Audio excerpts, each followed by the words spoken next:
Towards the end of June, I spoke about the 5 things that you can do when you receive disrupting news, as if I was prophesying what was about to happen in our country. And this week, I had somebody on the news talking about this being Mandela's birth month.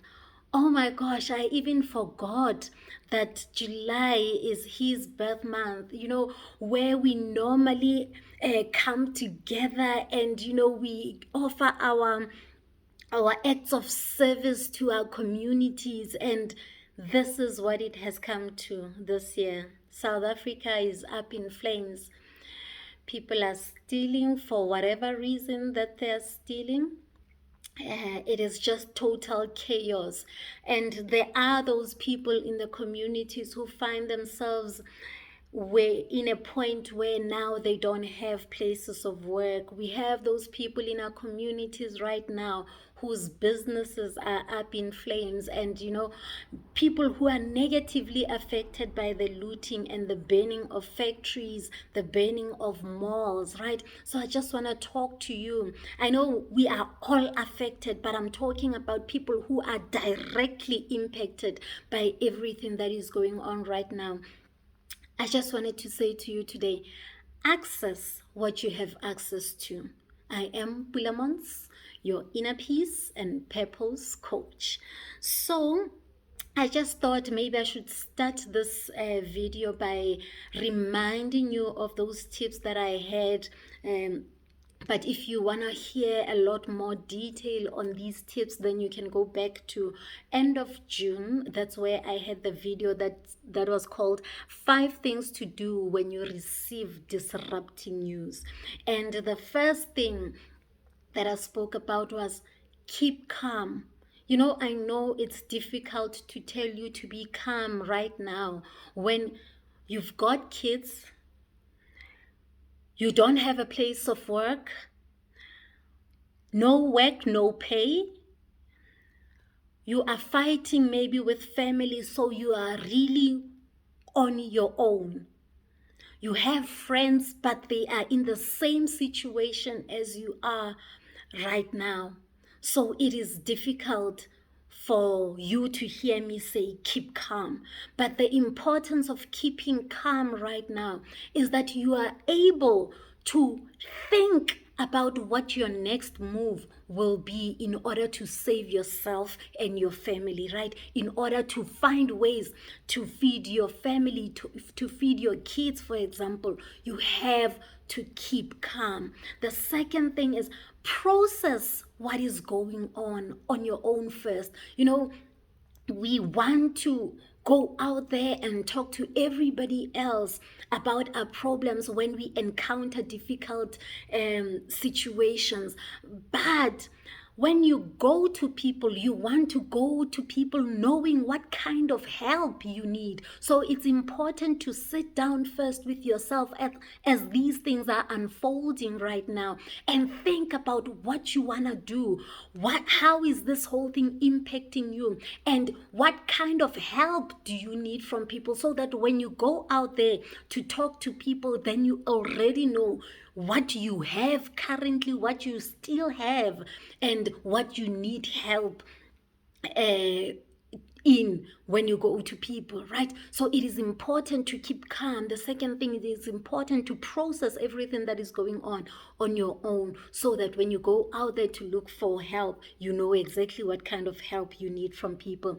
The third thing is, remember the lessons. This is not the first difficult situation that you're going through. Yes, it's completely different from the things that you went through before. But I know that every situation that you've been through was preparing you for this exact moment.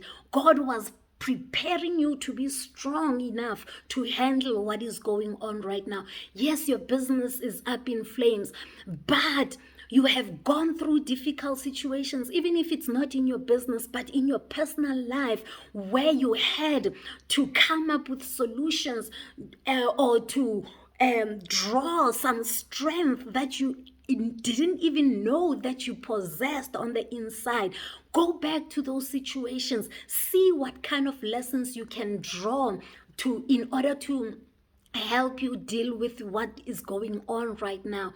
It is bad, but you have some level of wisdom in you. You have some level of strength that you have applied before that you can apply to the situation right now.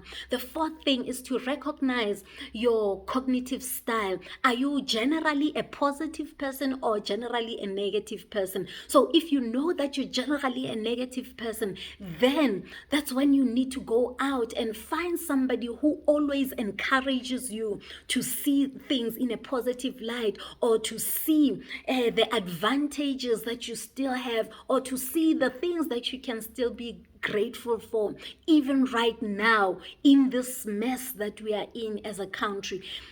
Go find somebody who can help you put things into perspective, right? And lastly, I spoke about then once you've gone through all that process, it is easy now to develop a strategy to move forward, right? So that if you apply those even right now, as volatile as the situation is, you will see that although the impact is very bad, but you at least your mind will be calm enough to come up with a way forward. So today I wanted to talk to you about access, what you have access to. You know, when things are volatile, when the situation is difficult, we forget the things that we have access to. We forget the people that we have access to. So I just wanted to say, remember the kind of access that you have. You know, maybe you have been fighting with family, and you have been staying wherever you are alone, apart from the family. If you do have a family that can help you out right now, now is the time for you to make amends with family.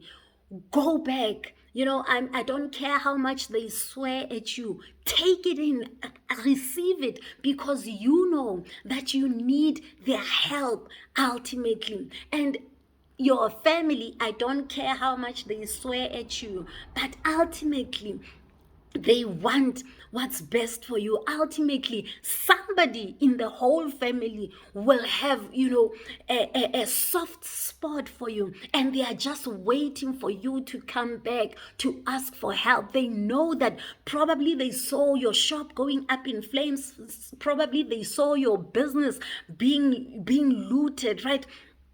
They are expecting you where they are to come back and humble yourself and ask for their help. So if you have access to family, then even if you were fighting, please, this is the time where you need to make amends and ask for their help.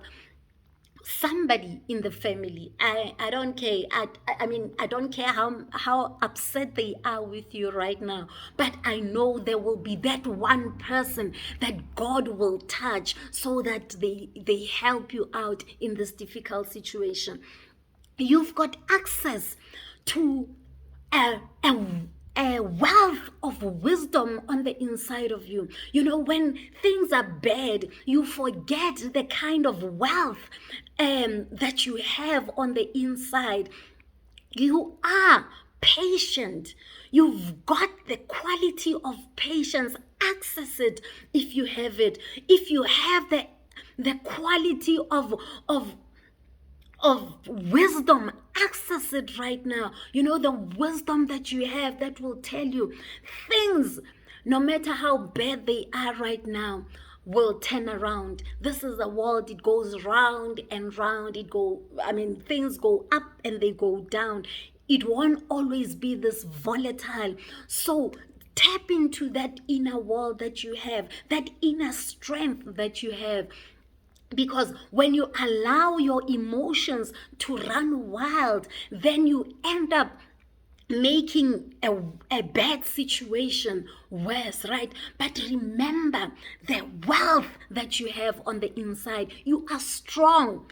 You know, bad situations, difficult situations tend to make us feel like we are weak. We are helpless and useless. We can't turn around our situations. But That's a lie. I mean, if you look back at the things that you've been through as an individual, go back, think about those things, and see how much strength you needed to have in order to go through those things. And here you are right now. So remember the strength, inner strength that you have. It doesn't matter what the situation is right now. If you believe in your heart that you can make it through, you will. You just need to remember that you are stronger than you give yourself credit for, right?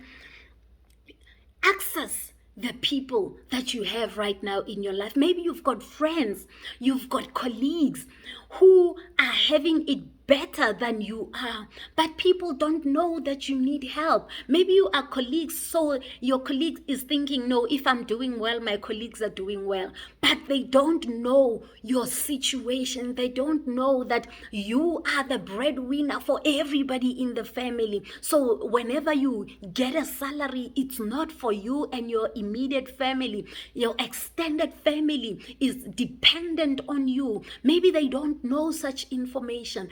Now it's the time to access the resources that you have. If it's people, access those people.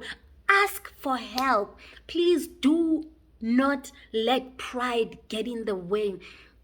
Sometimes people want to help, but again, they don't want you to feel undermined. They don't want to pry, so they keep away. But when you start telling people, I need your help, please help me in this way, where they can, people are 100% willing to help, but they just need to know that you want their help. Because it's difficult to offer somebody, especially, for example, if it's a colleague, to go to your colleague and say, you know what, I can help you out. The question would be, what makes you think that I need help when you are my colleague? We earn the same salary in some instances, and you don't need help. What makes you think I need help? Right? So there is that element of pride that can come up. But when you approach people and say, I need your help, please help me out in this way, then people are more than willing, if they can, to help. So remember, you've got access to people. Use that access. Right now is the time to use the people in your life. I have a friend, Dottie, who always say, what's the point of having friends if you can't use them? I mean, the first time I heard that statement, it was years ago. I just couldn't process it. I thought, Lord, what have you brought in my life? I mean, this girl is crazy. I don't think I'm going to cope, right? But I've learned to understand what that means. And I've learned to use it myself, right? What's the point of having people around you if you can't use them? Access the help, access the resources that you have. Do not panic. Yes, it is difficult. Yes, you don't know what you're going to do right now. But if you keep calm, you will soon find a solution. And finally, can we just all pray for our country? Can we all pray for our communities? Can we ask God to touch the hearts of those who are destroying our resources right now? Can we ask God to touch the hearts of those who are inciting this violence that we are seeing, this lawlessness that we are seeing? Let's all pray together for our country, because there's nothing that changes a hopeless situation like prayer. We must never underestimate the power of all of us praying together. God will hear us, and the situation will soon settle down so that we are able to pick up the pieces that are left in our lives. I am Pulaa Montz, your inner peace and purpose coach.